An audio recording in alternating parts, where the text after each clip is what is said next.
Our society is built around the American dream. The American dream it's just really hard to define. The American dream will always be alive and well. In the 1930s, the American dream was to be able to own a piece of land and have someone who you cared for to look out for you.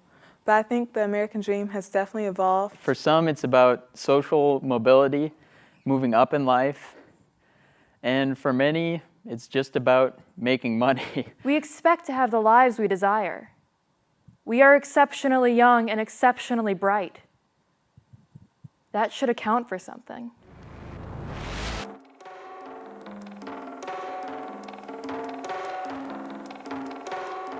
From colonists to rebels, from rebels to pioneers, from pioneers to entrepreneurs, from entrepreneurs to what? What happens next? For me, the American dream is the ability to build your own life. It's not necessarily upward mobility or a brand new house with a car in the garage. It's the belief that we live in a merit-based society.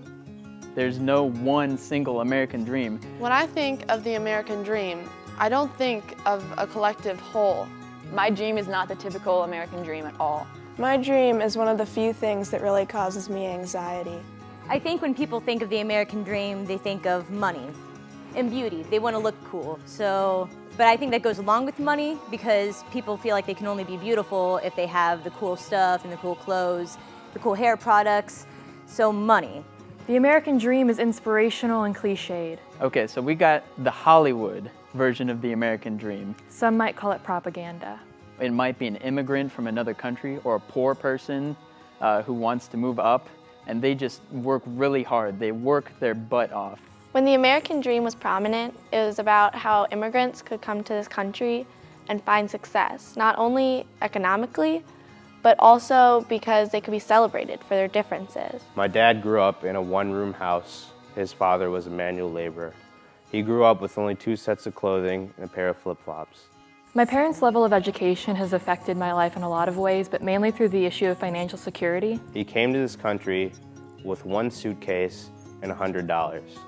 Now he's the vice president and a partner of a national engineering firm.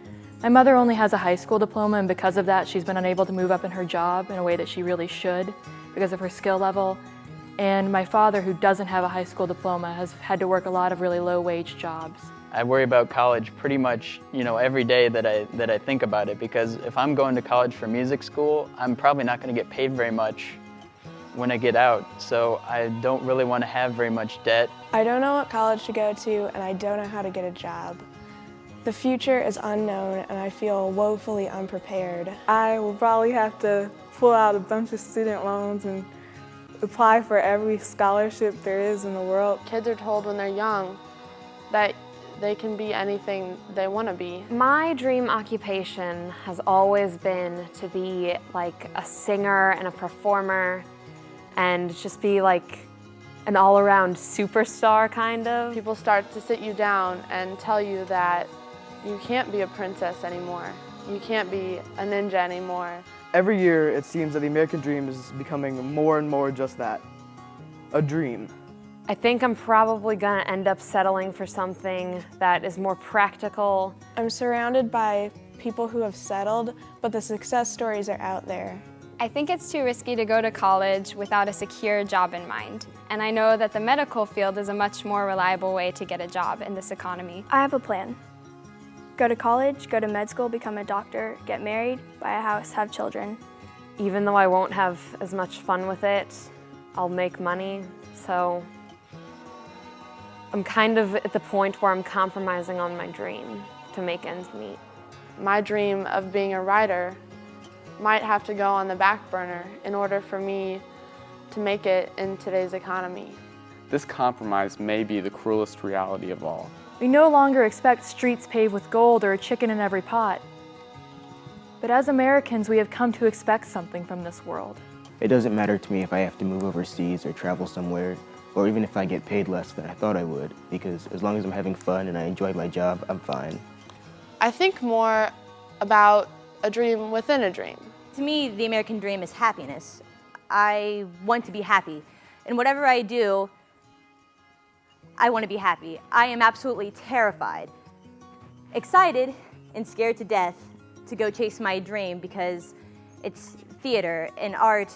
There's not very many options out there for careers, but I hope just as long as I'm happy, it'll be okay.